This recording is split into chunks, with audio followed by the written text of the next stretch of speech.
This dude was at the cabinet meeting today, not a cabinet member, not sworn in, nothing. And Trump asked him to speak at the at the cabinet meeting. To be clear, I think that email perhaps was best interpreted as a performance review, but actually it was a pulse check review. Do you have a pulse? Do you have a pulse and 2 neurons? So if you have a pulse and 2 neurons, you can reply to an email. That wasn't the issue. Everybody there has supervisors. They report to them, not you, fuckwad. Everybody's laughing. Like these guys are all chuckling to it. And mostly it's fucking Howard Lugnuts, right? Lugnuts is the one who laughs at everything that Musk says and everything that Trump says. It's fucking weird. He does it so much. I think he's laughing at them sometimes and doesn't know it. This is, I think not a high bar, is what I'm saying. Nobody cares. They don't answer to you.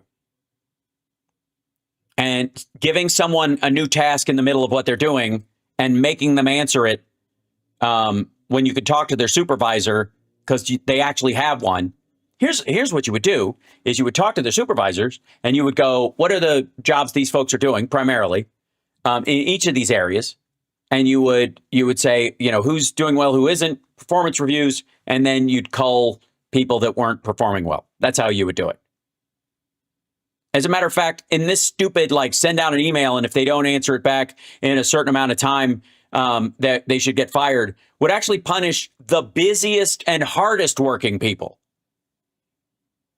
who had their morning meetings and all this kind of stuff, and they go and do actual shit. Asks. And I said, can we send out an email to everyone just saying, what did you get done last week? And the president said yes, so it did that. Yeah, that wasn't the problem. If you just stopped there, it'd be irritating and kind of stupid. But you didn't do that, did you? Hold on.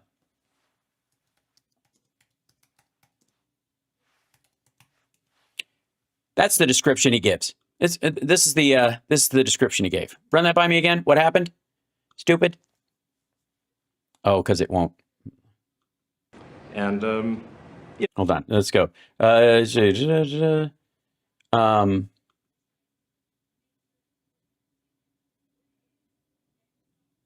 the Musk guys on Monday night will be interpreted.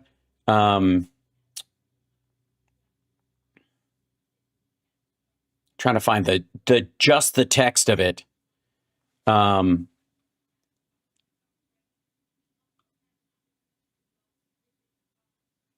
see. I just want to see it. Just let me look it up. Let's see. And Musk give an excuse to troll federal workers. Yeah, exactly. Okay, here we go. People are,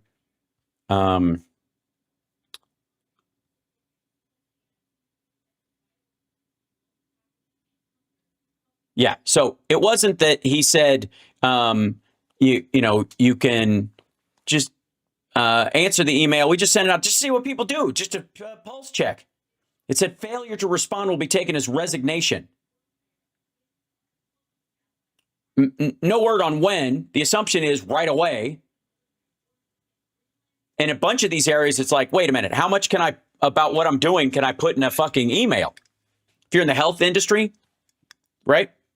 If you're working with the health industry, how much of that can you not violate HIPAA for a bunch of people or medical studies or shit like that? How about military people? Do you think they could just send whatever they're just send? Where were you? Where are you stationed? What are you doing? How about and all the ancillary staff? Because again, you can divine what's happening on a military base based on what everybody around them is doing, right?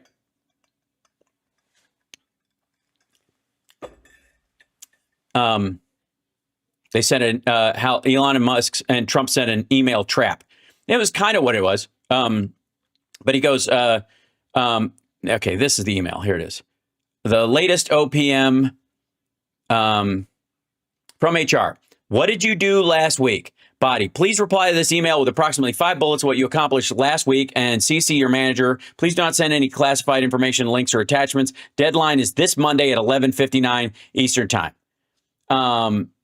Again, that part of it wasn't the concerning part. The concerning part was the whole, if you don't do it, you're fired part. Please don't send any classified material. Okay, dude, thanks for reminding me. Group and who I spoke with Lee Zeldin and Hold on. This I think this is a live video that loops. That's why it won't. Give me 1 second. Let me fix that. Hi. Good Lord. What a jackass. Let's see. Bum-ba-da-da.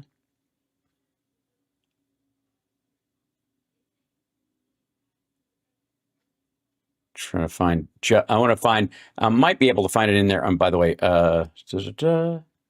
sorry, I don't have the Discord open right here. I'll get it open, staff, so that you can deal with me being on my, okay, here we go.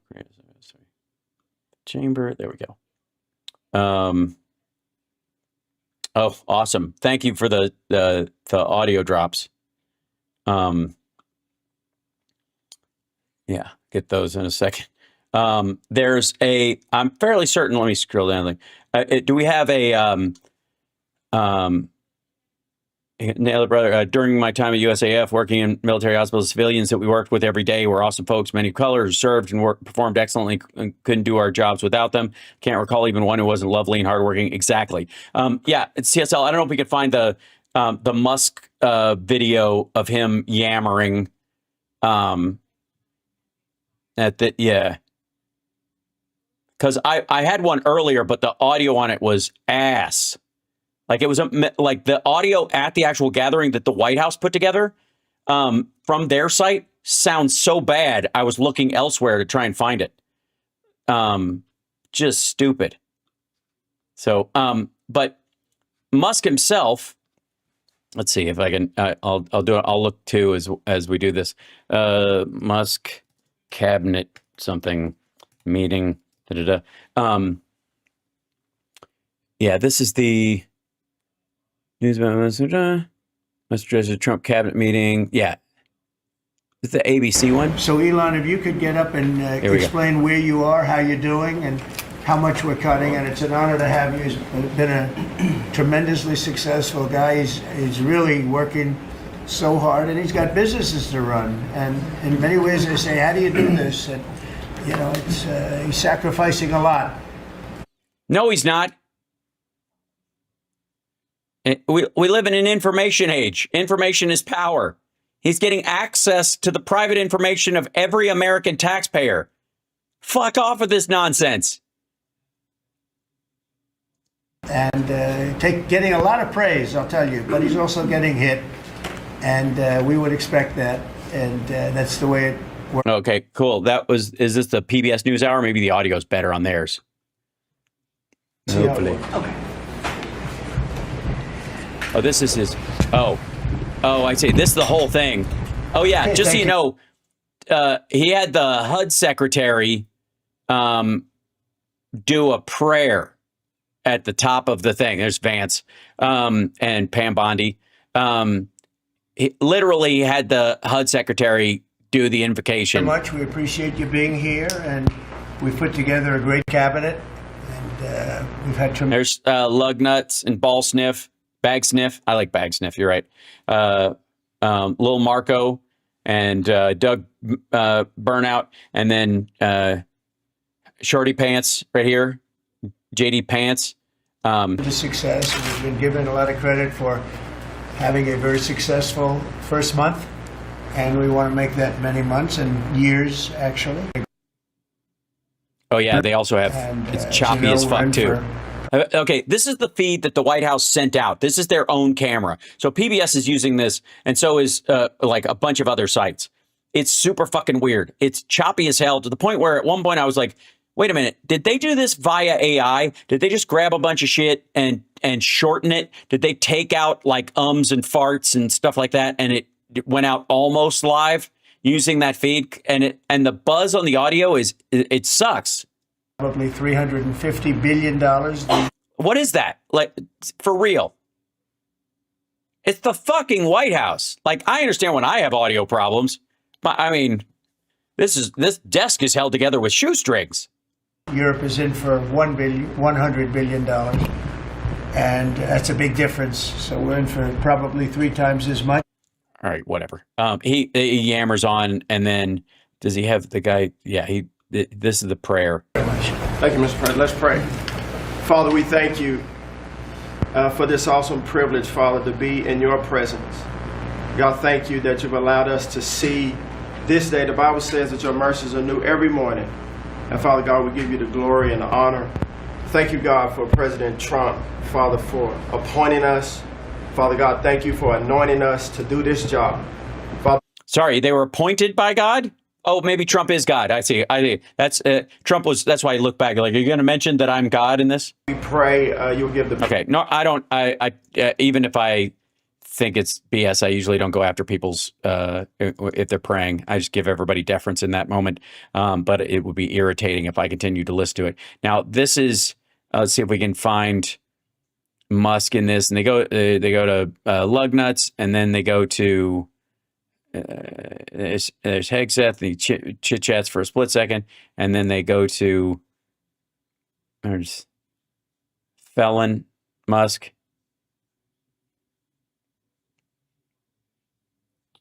How far in this was this shit? Jesus.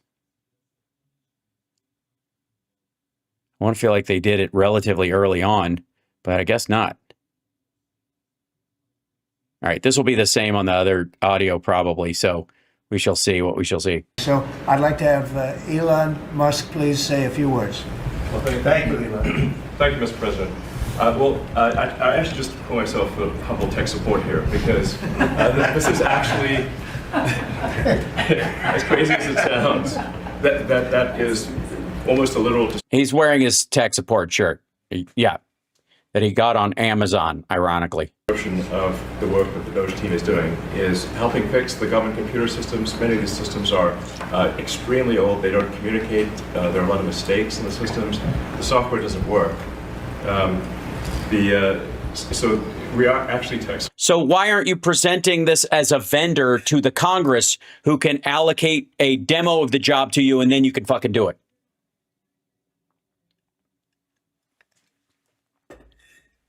It's like saying, my team and I have concerns about the debit card system at this bank, so we're just going to barge in with shotguns at some point and get some money out of there just to get a good look at the system and really help them update their, apparently there was this thing where there was a glitch in the system that said nobody had any money in their account, so we decided to go in there with shotguns and make it true. Oh, it's ironic, but it's true. The overall goal here with the Doge team is to help address the enormous deficit. We simply cannot sustain as a country $2 trillion deficits. The interest rates, just the interest on the national debt now... By the way, the national debt is climate change for the right.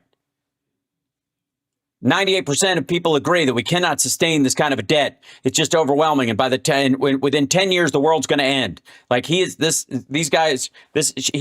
Greta Thunberg of the national debt.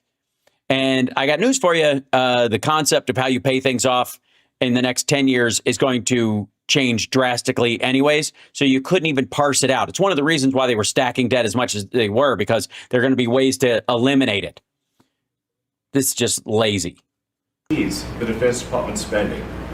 We spend a lot on the Defense Department, but we're spending like over $1 trillion on interest.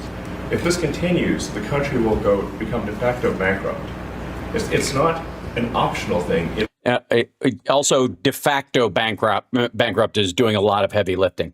It's an essential thing. That's the reason I'm here, and taking a lot of flack and getting a lot of death threats. By the way, I mean, yawn. Can I also say, I don't think my camera resolution went down. It's on autofocus right now. Hold on. I'll see if I can fix that. Should we turn it off? And there we go. And then.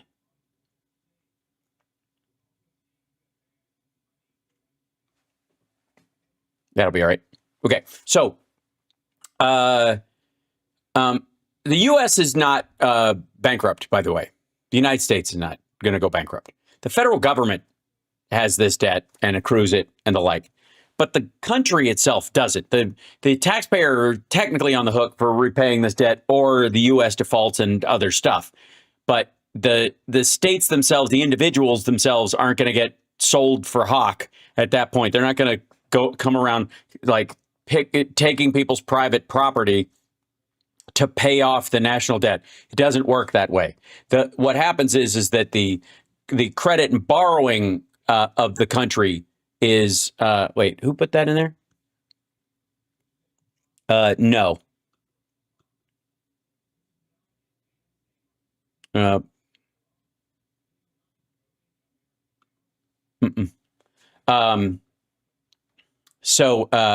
no pro Luigi stuff in here. No, I am against the death penalty, especially the death penalty without a trial.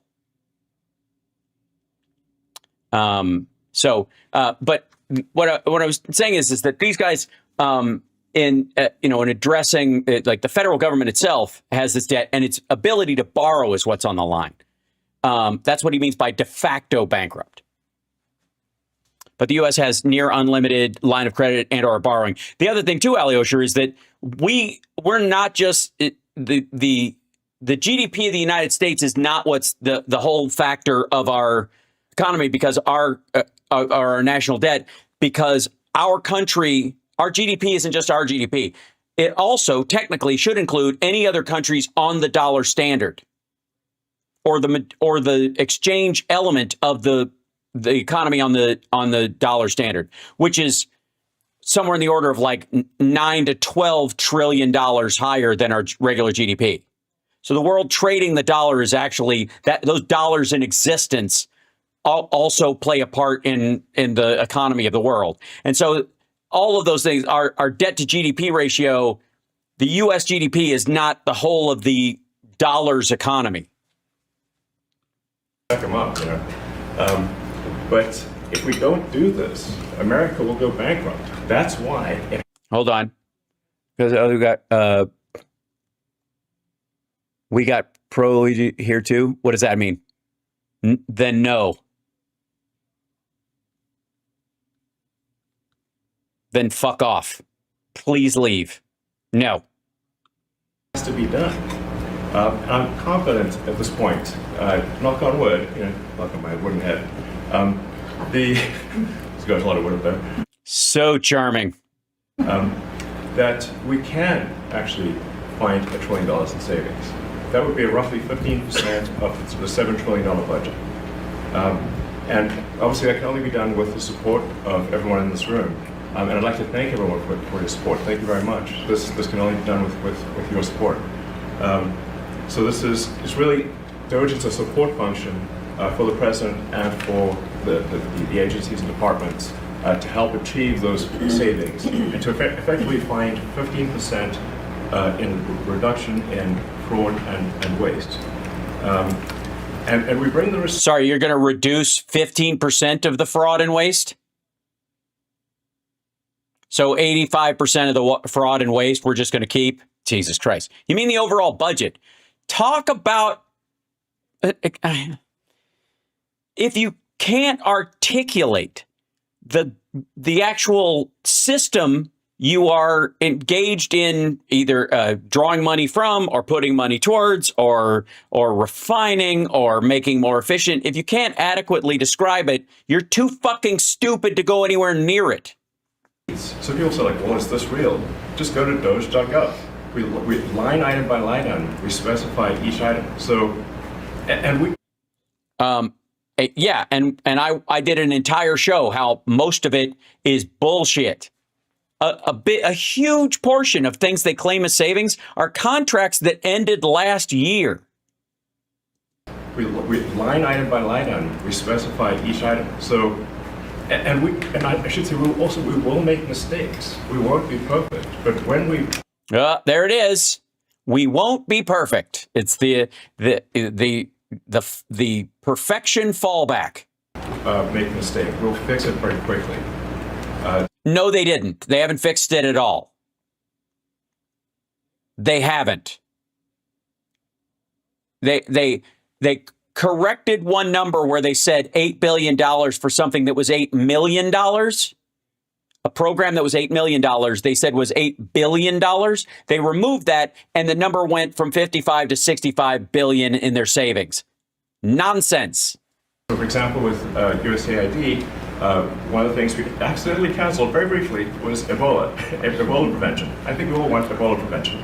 So we restored the Ebola prevention immediately. And there was no... Why'd you remove it at all? Is the question. And how many things did you remove that you don't realize are important until it's too fucking late? Also, I think VP Trump is taking this very well. But we do need to move quickly if we're to achieve a $1 trillion deficit reduction in financial year 2026. It requires saving $4 billion per day, every day, from now through the end of September. She's just napping. I'll just put this thing. Basically, he's decided to put the country on Tesla's auto drive feature and just coast off into the night with his headlights off. But we can do it, and we will do it. Thank you. Would you have any questions of Elon while we're on the subject of Doge? Because we'll finish off with that. And if you would have any questions, please ask. You could ask me or Elon. Go ahead, please. Thank you, Mr. President. Thank you, Mr. Musk. I just wanted to ask you that President Trump put out a Truth Social today saying that everybody in the cabinet was happy with you. I just wondered if you had heard otherwise, and if you had heard anything. Of course he's heard otherwise.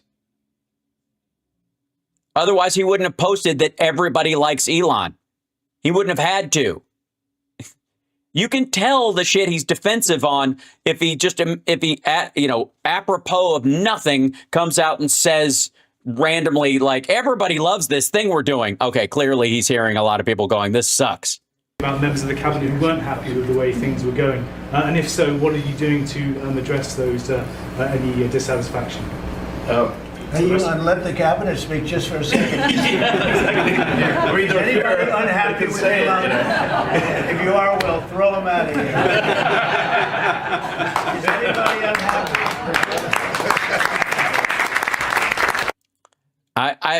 I so wish I spoke Korean so I'd really understand what's going on in this meeting. They have a lot of respect for Elon and that he's doing this, and some disagree. What? Whoa. What? They have a lot of respect for Elon and that he's doing this, and some disagree a little bit, but I will tell you, for the most part, I think everyone's not only happy, they're thrilled. So some disagree with what he's doing, but I don't see. Is Kash Patel there? Trump has put together. Was he just not allowed in the meeting because he went out against Elon's email? I think the best cabinet ever. Literally. So, I do not give false praise. Well, that's a sure sign that you're bullshitting. Anybody who says you guys are the best, and I don't just say that. Good Lord, this is like it's like an open mic night in a conference room. This is an incredible group of people. DC cabinet meeting crowds are the best crowd in the world. Am I right? I can't hear you over his snoring. I don't think that such a talented team has actually ever been assembled. I think it's literally the best cabinet that the Oh, God. Shut up, dude. has ever had. And I think the company should be incredibly appreciative of the people in this room. Sorry, beg your pardon. So you feel like they're the best and the smartest, best ever, people, the most qualified, it's the greatest group of people ever assembled in any capacity ever. And I think the American people owe these people a debt of gratitude for being in the same room together. Get the fuck out of here. Mr. Musk. Go ahead, please. Yeah. Mr. President, thank you, Mr. Musk. Are there about half of the government employees so far appear to have responded to your request for what they've been doing over the past week? Is there a timeline in place for next moves for people being fired, and when can the American people expect to see results of that? Or is this just bullshit, Joel? Yes. Well, To be clear, I think that email perhaps was best interpreted as a performance review, but actually it was a pulse check review. Do you have a pulse? Do you have a pulse and 2 neurons? So if you have a pulse and 2 neurons, you can reply to an email. This is, I think not a high bar, is what I'm saying. This is, should we, anyone can accomplish this?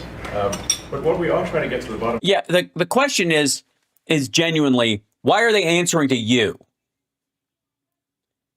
If this is the greatest team ever assembled, for real, not second best, not 10th best, 15th best, not well within the top 30, best team ever, then why can't Marco Rubio, as the head of the Department of State, handle his own fucking federal employee review as the leader? If he's the most extraordinary Secretary of State we have ever fucking had, ever, the Ag Secretary, RFK Jr., why can't he handle who should be and shouldn't be working at HHS? Why do you have to swoop in and circumvent their decisions for hiring and firing if they're the greatest cabinet ever?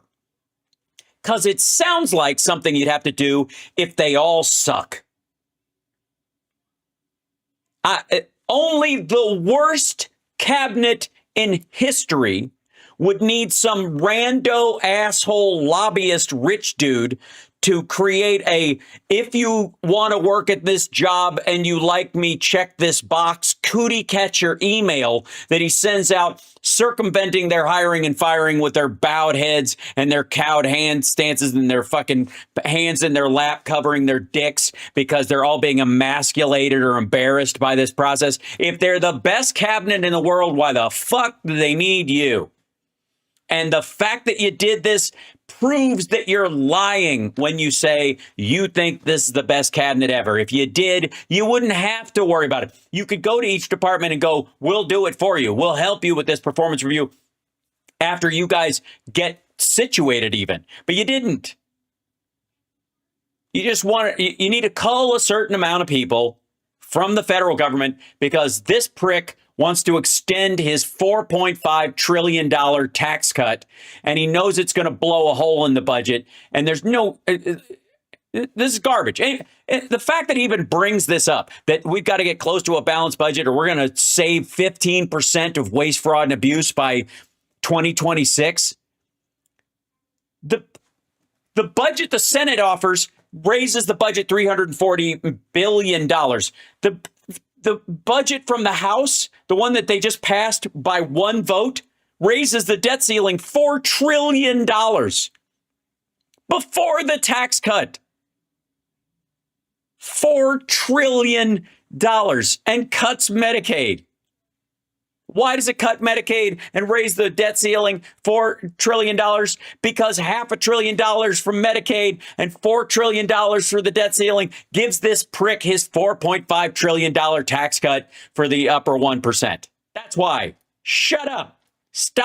Don't stop talking about the fucking budget. It's a joke. You don't believe it. It's not true. None of these assholes want their department cut. You don't actually want them cut because you've got government contracts. Let me guess, NASA budget's off the table? Gee. Military spending off the table? Wonder why. Making sure that FEMA still exists just so it can buy Starlink?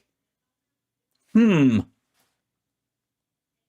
in that fucking room gives a rat's ass about the budget. Are you nuts?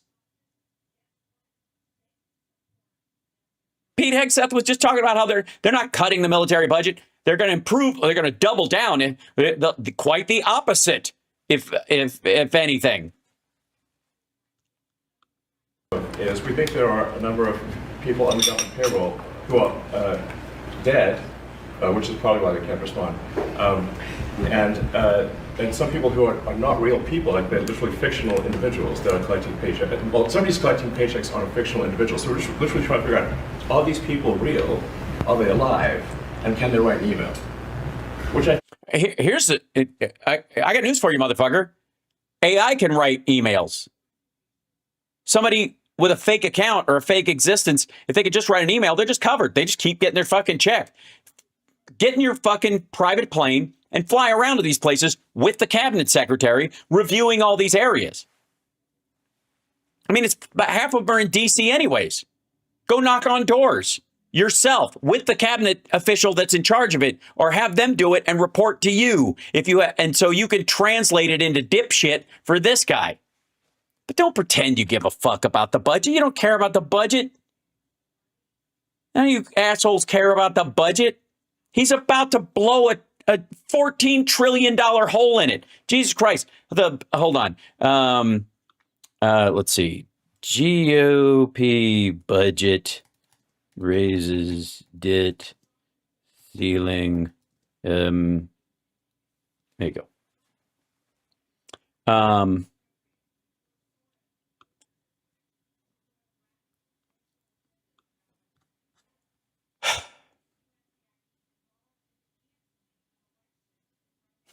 Colorado Rep. Joe Neguzzi calls the plan a betrayal of the middle class. House GOP releases budget that raises the debt limit by $4 trillion, extends tax cuts. U.S. House Republicans released their budget resolution Wednesday, laying out a vision for raising the debt limit and drafting a reconciliation package that is significantly different from the one the Senate released last week. The House budget resolution proposes Congress pass one bill that would extend the 2017 tax cuts passed by Trump's first term and boost spending on border security and defense while paying for trillions and an increase to the deficit with cuts to other programs. The House budget resolution, which committee will mark up on Thursday, will also raise the debt limit by $4 trillion. The United States has amassed $36.22 trillion in debt. Whoops, over these days. Okay, misguided and dangerous. This is what the Rep. Diana DeGette of Denver slammed. With nearly every House Republican directly engaged in this deliberative process, this resolution reflects our collective commitment to enacting the president's full agenda, not just part of it. This isn't a just the tip agenda. There will be ongoing debates and discussions in the coming weeks, and we remain focused on working through the process to deliver our promises made to the American people. There's so much work to be done, and we're starting on the right path. Democrats predict a substantial portion of those cuts will be made to Medicaid, which is the nation's health care and long-term care program for 80 million people with low incomes, run in partnership with the states. That's Ty Tabor, by the way, on my browser. Where he belongs. Move over here, you silly thing. Okay, there you go.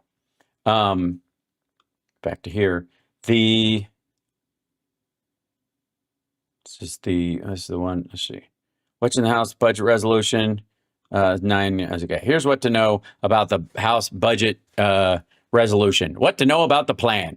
They're going to adopt a budget proposal late Tuesday that serves as a blueprint for implementing President Trump's in a 2017 to 2015 vote. The House adopted the resolution with just one Republican joining all Democrats to oppose it. The resolution now goes to the Senate, which has been pursuing its own budget proposal. What's in the House GOP plan? By the way, they're not going to bring it to. I think they're going to scuttle it. Budget resolution spending targets through the Senate's push for 2 bills to address Trump's priorities. House Republicans are pursuing one major bill to address border security, defense, energy priorities, along with $4 trillion in tax cuts. Their plan calls for at least $1.5 trillion in spending over a 10-year period and instructs in spending cuts over a 10-year period and instructs a number of committees to find ways to reduce their budget impact while increasing spending for several other areas. Okay, here you go. There are areas where spending would increase. $110 billion in additional spending for the Judiciary Committee. That's fucking Comer and Jim Jordan's committee. $110 billion for the Judiciary Committee. $100 billion for the Armed Services Committee. Homeland Security Committee is getting $90 billion. Here's the committees that are tasked with finding the cuts. At least $880 billion in the Energy and Commerce Committee, $330 billion, but they have to cut these. $230 billion must be cut from Agriculture. Education Workforce Committee, Energy and Commerce Committee have to find these cuts. They have to find these cuts from the budget, not are cut from the committee's fundings. Final priority, opposition to the proposed cuts. Opponents of the resolution appointed to proposed cuts are arguing they implicate key programs that Americans rely on. Medicaid in particular came under the microscope. The Energy and Commerce Committee oversees Medicaid, and the $880 billion it is tasked with saving would almost certainly require cuts to the entitlement program. That's right. Medicaid cuts are on the way. And the House, what they will do is preload them in this budget the cuts are mandated, then whatever the committee proposes automatically goes. So they don't have to pass another thing that draws attention to the fact that they do this. They just leave it to this committee to have to make the cuts. And they won't make all of it. They'll make half of it. But the purpose of it is to make gut-wrenching cuts in Medicaid spending. The budget reconciliation process is dual use sparingly. Okay, we know this. We've been through that shit before. These guys do not care in any way about the budget. It's a farce. There's a reasonable expectation for the American public would have at least that expectation of someone in the public sector. Mr. Musk, roughly 1 million employees. It's not a high bar, guys. Come on. Roughly 1 million employees have responded so far to this email. Does that mean that the remaining 1 million or so federal employees now risk being terminated? And is it your understanding and expectation when you post a directive on X that the cabinet secretaries will follow that order? Because several agencies have instructed employees that this is voluntary or not to respond. Yeah. Well, I mean, so I guess there was like last week, the president encouraged me via Truth Social and also via phone call to be more aggressive, and I was like, okay, yes, sir, Mr. President, we will indeed do that. The president is the commander in chief. I do what the president asks. And I said, can we send out an email to everyone just saying what did you get done last week? And the president said yes, so it did that, we got a partial response. We're going to send another email. But our goal is not to be capricious or unfair. We want to give people every opportunity to send an email. And the email could simply be... No, you don't. No. Hold on. No.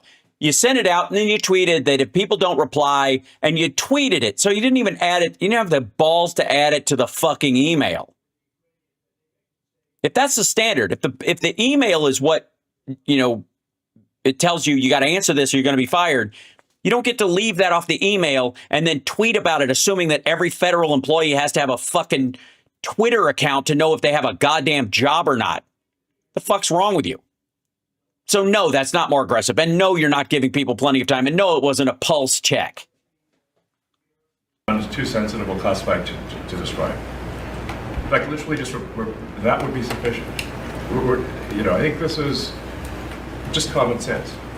And what is your target number? No, it isn't. It's a common misconception based on the fraudulent idea that somehow this group of elite flacks born of rich families or big landowners in states or, generational wealth dickheads or blood emerald heirs somehow are better than everybody else, and you have to justify the bullshit work that you do while you're sitting on your ass at your stupid desk avoiding TPS reports. How many? Again, you have to understand, everybody in this room watched Office Space and thought, fuck those people.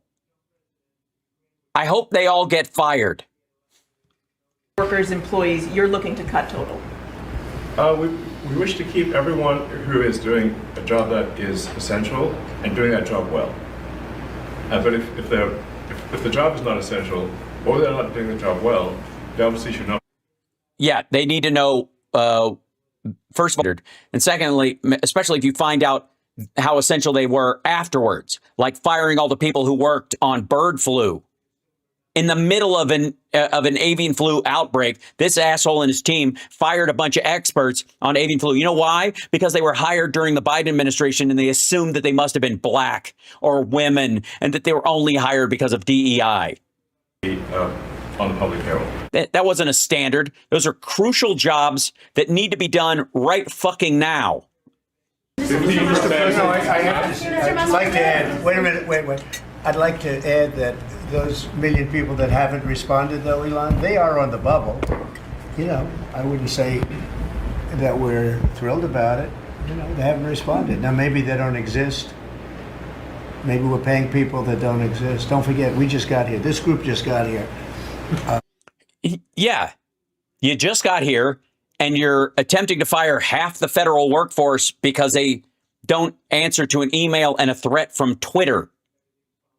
And you don't even know what the fuck they do. You don't even know what their department does. How the fuck could you know whether their job is essential and they're doing it well? There is no standard. There's no standard in the fucking email thing except can you reply to an email? And like I said, anybody who's too busy to waste their fucking time explaining their goddamn job again is probably the most crucial person. But those people are on the bubble, as they say. You know, they're going to be gone. Maybe they're not around. Maybe they have other jobs. Maybe they moved and they're not where they're supposed to be. A lot of things could have happened. I wouldn't say that Biden ran a very tight administration. They spent money like nobody's ever spent money before, wasted money. Actually, no, you spent money like nobody's ever spent before. So did Bush, arguably. Biden continued some spending and started lowering the deficit while he was president. The Green New Scam, all of the different things they spent money on. And you've seen that. We've seen that with some of the things that I read at speeches. I read them and people can't believe when I read them. 20 million here, 30 million here for... Yeah, these are different priorities you disagree with. That's how shit works. This isn't waste, fraud, and abuse. It's just shit you don't like. You know, a little educational course on something, circumcision, right? Circumcision. That's what. Yeah, circumcision. That's what it was. Huge expenditures on circumcision. We're going to balance the budget on fucking cock flaps.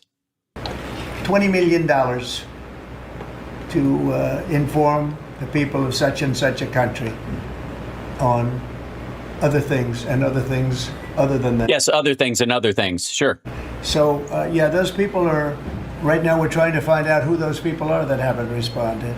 Now, there'll be some agencies, like Marco has people within state that are right now doing very classified, very confidential work, and we understand that. We've talked, and, we're being a little more surgical. And Marco's doing a lot of things himself. He's and some of the secretaries we're going to be going to them. We're going to be talking about it. Hey, asshole. No, Marco Rubio just got new employees. They folded USAID under the fucking State Department. He's doing two jobs now. And he's doing all the paring down and the efficiency stuff on his own without any help from Musk, because Musk doesn't know what the fuck he's doing. They already did the damage to USAID. Today, we're going to ask them to do their own Doge. In other words, they'll look in their group and I spoke with Lee Zeldin, and he thinks he's going to be cutting 65% or so of the people from environmental. And we're going to speed up the process, too, at the same time. Yeah. And nothing will give you clean air and water faster than people who can't stop polluters because there's nobody around.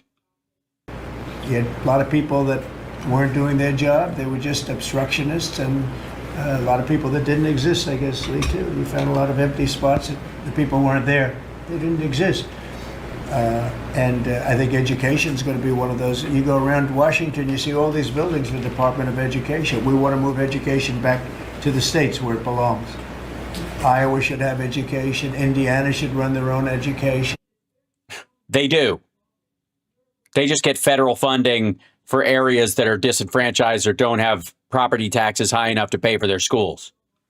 You're going to see education go way up. Right now, we're ranked at the very bottom of the list, but we're at the top of the list in one thing: the cost per pupil. We spend more money. Yeah, but that's because places like California, New York, and Vermont spend a lot per pupil, and their pupils do very well. All the states that spend a lot, the average being $19,000 per pupil. In the United States of America, the average spending at last I checked was about $19,000 per pupil per year, which is not a lot. And that includes food services and the cost of the building and books and the teacher's salary and stuff. And you spread that out over, it's about $19,000 per student over the course of a year.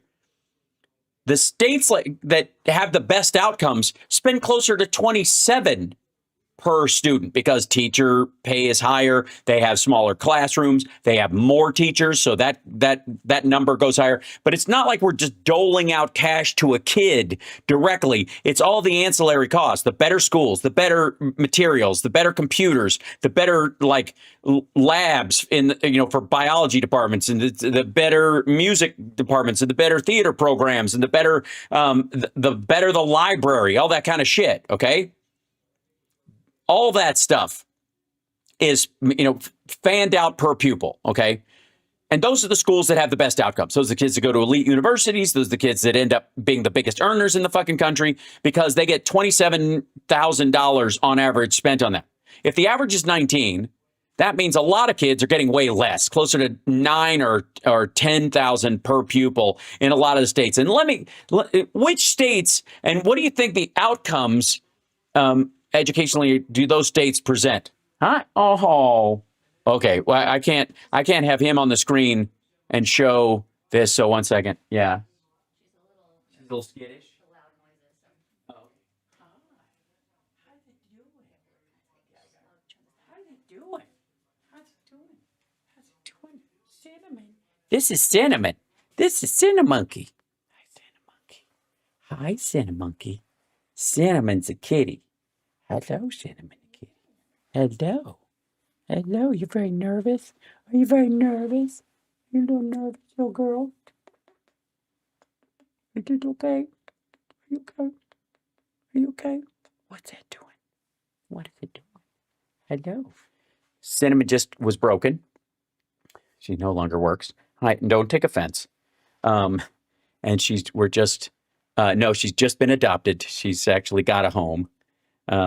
She's going to Ethan's new house. Very exciting. I know she's a grand fur baby. That's right. It's Summer's first grand fur baby. Hi. Hello. Hello, sweet girl. Oh, you can't back off. You'll fall. I got to hold you. Silly. I got to hold you. There you go. Hold on. I know. You're squiggly. I know. I'm talking too much. Okay. I know. Sorry, I'm talking very loud. Apologize. Although I think probably my whispering makes it even worse. That's a kitty. That's a kitty. You okay? There you go. Now she's relaxing. Okay. Want to go back to Mama? Oh, it's the fan. So funny. I feel like she's growing while she's been here. She feels longer than she was yesterday. Yeah, she was running around like crazy last night. We were keeping her in the bathroom next to our bedroom, because it's the isolated space where, we can keep track of her and feed her and make sure that she's got a little, so we have a litter box and food and water and toys and a scratching post in our bathroom floor. Basically, it's like a little kitty camp that's going on. But she's good. She's bonding with everybody else. Murphy's being a jerk, I think, right? But Chip's acting like an uncle Chip. And that's Cinnamon, aka Cinnamonkey, aka Cinnamaniac,